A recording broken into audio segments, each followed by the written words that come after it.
की भूमि पर युद्ध का शंखनाद हो चुका था। श्री राम और रावण के बीच का युद्ध अपने चरम पर था। रावण अपने संपूर्ण बल और अद्भुत पराक्रम के साथ श्री राम का सामना कर रहा था, लेकिन राम के दिव्यास्त्र और अडिग साहस के आगे वह धीरे धीरे कमजोर पड़ने लगा। रावण के भीतर उग्र क्रोध पनपने लगा। उसने मेघनाद को बुलाया, जो मायावी शक्तियों और अप्रतिम युद्ध कौशल का धनी था। रावण ने आदेश दिया, मेघनाद, अपनी शक्ति का प्रदर्शन करो और इस युद्ध में निर्णायक वार करो। लक्ष्मण को मूर्छित कर दो ताकि राम का मनोबल टूट जाए। लंका का युद्ध अपने चरम पर था। दोनों ओर से योद्धा अपने पराक्रम का प्रदर्शन कर रहे थे। रावण का पुत्र मेघनाद, जो मायावी शक्तियों का स्वामी था, युद्ध भूमि में उतर चुका था।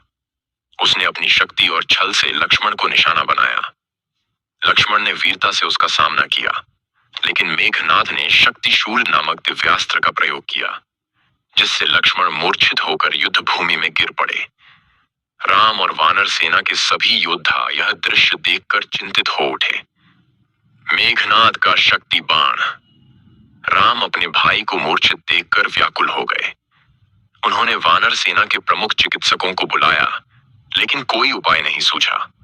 तभी जामवंत ने कहा, प्रभु, केवल संजीवनी बूटी ही लक्ष्मण को पुनः जीवित कर सकती है। यह बूटी हिमालय के द्रोणगिरी पर्वत पर पाई जाती है। हनुमान जी आगे बढ़े और कहा, प्रभु, मुझे आदेश दें, मैं तुरंत जाकर संजीवनी बूटी लेकर आता हूं। राम ने उन्हें आशीर्वाद दिया और हनुमान जी तुरंत आकाश में उड़ चले। हनुमान जी तुरंत उड़े और पवन की गति से हिमालय की ओर बढ़े। उधर रावण ने अपने मायावी राक्षसों को आदेश दिया कि हनुमान को किसी भी तरह रोका जाए। जब हनुमान जी द्रोणगिरी पर्वत के समीप पहुंचे, तब काल ने उन्हें रोकने के लिए अपनी मायावी शक्तियों का उपयोग किया। उसने हनुमान जी के सामने एक अद्भुत दृश्य रचा।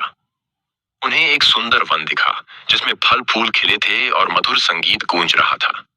हनुमान जी को यह असामान्य लगा, लेकिन वे विचलित नहीं हुए। वन के बीच एक तालाब था, जिसमें एक मगरमच्छ प्रतीक्षा कर रहा था। मगरमच्छ वास्तव में काल का दूत था, जो हनुमान जी को रोकने के लिए आया था। जैसे ही हनुमान जी उस तालाब से गुजरे, उन पर हमला कर दिया। हनुमान जी ने अपनी शक्ति से मगरमच्छ को पकड़ लिया और उसे मारने का निश्चय किया। उन्होंने अपनी गदा उठाई और मगरमच्छ पर प्रहार किया। मगरमच्छ तुरंत अपने असली रूप में आ गया और हनुमान जी से क्षमा मांगने लगा। वह एक शापित देव था, जिसे काल ने अपनी माया से वशीभूत कर रखा था। हनुमान जी ने उसे मुक्त किया और आगे बढ़े। द्रोणगिरी पर्वत पर पहुंचकर हनुमान जी ने देखा कि कई प्रकार की औषधियां वहां मौजूद थीं, लेकिन उन्हें यह पता नहीं था कि संजीवनी बूटी कौन सी है। समय की कमी को समझते हुए उन्होंने पूरा पर्वत ही उठा लिया और आकाश मार्ग से अयोध्या की ओर चल पड़े। मार्ग में काल ने पुनः अपनी माया रचने की कोशिश की, लेकिन हनुमान जी की भक्ति, बल और विवेक के सामने उसकी कोई चाल सफल नहीं हो सकी। हनुमान जी ने अपनी तेजस्विता से काल की सारी माया को भस्म कर दिया। हनुमान जब लंका लौटे तो वानर सेना ने हर्ष ध्वनि की। वैद्य सुषेण जी ने तुरंत संजीवनी बूटी का प्रयोग किया। लक्ष्मण को जीवन दान मिला और वे पूर्ण रूप से स्वस्थ होकर खड़े हो गए। राम ने हनुमान जी को गले लगाते हुए कहा, तुम सचमुच संकट मोचन हो हनुमान, तुम्हारे बिना यह असंभव था। लक्ष्मण ने उठकर भगवान राम के चरणों में प्रणाम किया और कहा, प्रभु, अब रावण का अंत निकट है। मैं युद्ध के लिए तैयार हूं।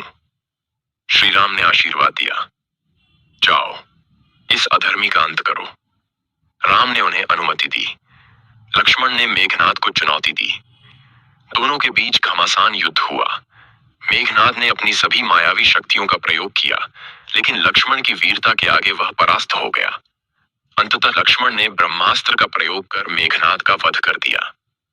यह प्रसंग न केवल वीरता, भक्ति और साहस की मिसाल है, बल्कि यह दिखाता है कि सच्चे प्रयास और ईश्वर में अडिग विश्वास से हर समस्या का समाधान संभव है। हनुमान जी की निस्वार्थ सेवा और लक्ष्मण की अटूट वीरता ने इस युद्ध को नए मोड़ पर ला खड़ा किया। जहां भक्ति है, वहां शक्ति है। जहां राम है, वहां विजय निश्चित है।